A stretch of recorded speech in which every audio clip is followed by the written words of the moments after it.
বিবাহ বিবাহ আমরা প্রায় সকলেই জানি বিবাহ কি সুন্নাত, এটাই জানি।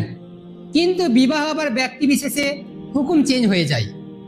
একজন ব্যক্তি তার বিবাহ করার সামর্থ্য আছে, তার যৌন ক্ষমতাকে সে কন্ট্রোল করতে পারছে না, তার জন্য বিবাহ করা সুন্নত নয়, তার জন্য বিবাহ করা ফরজ, ফরজে আইন, বিবাহ করতেই হবে।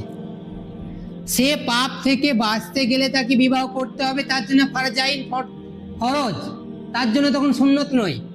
ওই বিবাহটাই কারোর জন্য হারাম।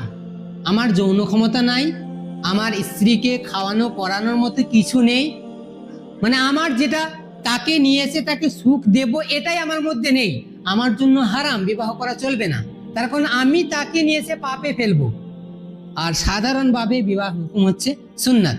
ঠিক ওই রকমই গীবতটা, পরনিন্দাটা সাধারণ হুকুম কি হলো? সাধারণ হুকুম হারাম, চলবেই না। কিন্তু ওই কাজটা করেই আপনি নেকি অর্জন করতে পারেন। আপনি দেখলেন আপনার গ্রামের একটা ছেলে নলহাটিতে কোনো অপকর্মের সঙ্গে যুক্ত রয়েছে, আপনি দেখলেন, দেখে কাউকে কিছু বললেন না, আপনি জানেন ওর পিতাকে বললে অথবা গ্রামের যে নেতা আছে তাকে বললেই সে ঠিক হয়ে যাবে, শুধরে যাবে। আপনি সেই কাজটা করলেন, আপনি সম্পূর্ণ নেকি পাবেন, কোনো আপনার পাপ হবে না। আপনি কাকে বললেন? তার পিতাকে, অথবা যার দ্বারা তার ভুলটা সংশোধন হবে এই আশা রয়েছে তাকে বললেন, আপনার কোনো পাপ হবে না, আপনি নেকি পাবেন। কিন্তু আমরা এটা না করে ওইটা দেখলাম, দেখে এসে একবার ক্যানেলের মোড়ে, একবার মসজিদের এখানে, একবার ওই পাড়াতে এই আলোচনায় ব্যস্ত। তা আপনি যত আলোচনা করছেন প্রত্যেকটাতে আপনি মরা মানুষের মাংসকে ছিঁড়ে ছিঁড়ে খাচ্ছেন, আপনি মৃত ভাইয়ের মাংসকে ছিঁড়ে ছিঁড়ে খাচ্ছেন, যেটা নিন্দনীয়, যেটা খারাপ, যেটা আমরা কেউই চাই না, কেউই পছন্দ করি না।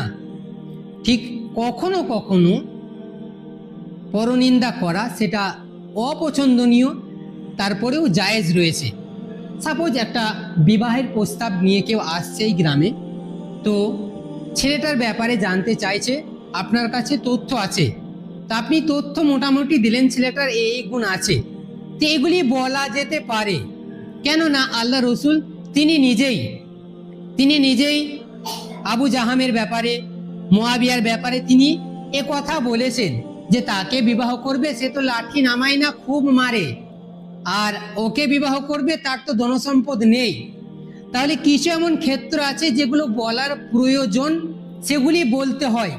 আমরা যেগুলি সাধারণত করি পরনিন্দা, সেটা সম্পূর্ণ হারামটাই করি। এখান থেকে আমাদের বিরত বা সরে আসতে হবে।